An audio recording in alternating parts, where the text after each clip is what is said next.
Thank you. I think when you speak, in similarity terms, they're people. So the human behavior is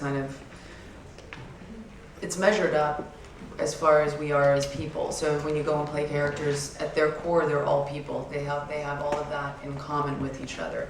But they all come from different circumstances, and also the world that you get to play in is always incredibly different. The filmmaker is different, the idea, the attempt is different. And so I can't really look at those two characters and automatically think, yes, this was what was similar, this was what was not similar. I think of them as very, very two women who find themselves in very different places in different times and also very different worlds. So the rules that apply to them are very, very different.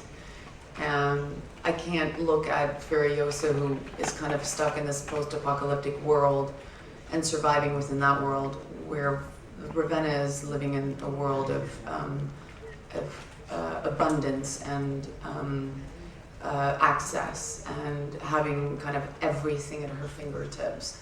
The need for survival is very, I think that's a similarity between them. They both are trying to survive within the world that they're in, but I think they go about it in very different ways. I think Ravenna is by nature just a very brutal person, and I think Furiosa has, I think, maybe a little bit more humanity about her. And about, Ripley, Sigourney Weaver set the bar for us, and not just in action film, but just as female characters in general. I think that was a performance, not just for, I feel, as women, but I think men saw that too, and I think it's a very inspiring character. And I didn't try and base the character on her, but I'm very much inspired by what other women are doing in film. And I think that kind of is just there, whether I'm making a conscious effort to think about it. I think it's just like an awareness in my psyche that I get really excited when I watch women do really interesting things. Arrivo giorno Emanuele Manco, fantasymagazine.it. Le volevo chiedere se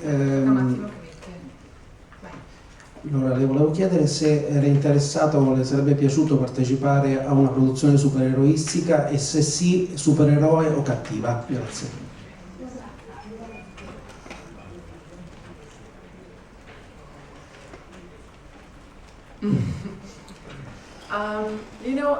I've never had the mindset of thinking about things that specifically. I think at my core, the thing that really drives me is wanting to be a storyteller, and I want to be in good stories, and whatever the world is or whatever the genre is so secondary to me. I'm very much driven by filmmakers. I definitely get very excited about wanting to work with filmmakers. So whatever the world is or the characters is so secondary, and I don't get too caught up in whether they're good people or bad people. I think, for me, the most important thing as an actor, and the thing that I think causes a lot of fear inside me as an actor, is, can I show up and tell the truth? That's the thing that drives me the most, not so much what are their characteristics and what are their personalities or what are the perceptions. I don't really think about those things. So to think, in broad strokes, will I play a superhero? It's too broad for me to even think about that. Instantly I'm thinking, well, who is she?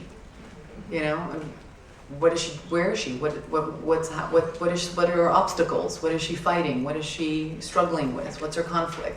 Those are the things I'm thinking about way foremost than, yay, I get to play a superhero, or I get to play a bad person or a good person.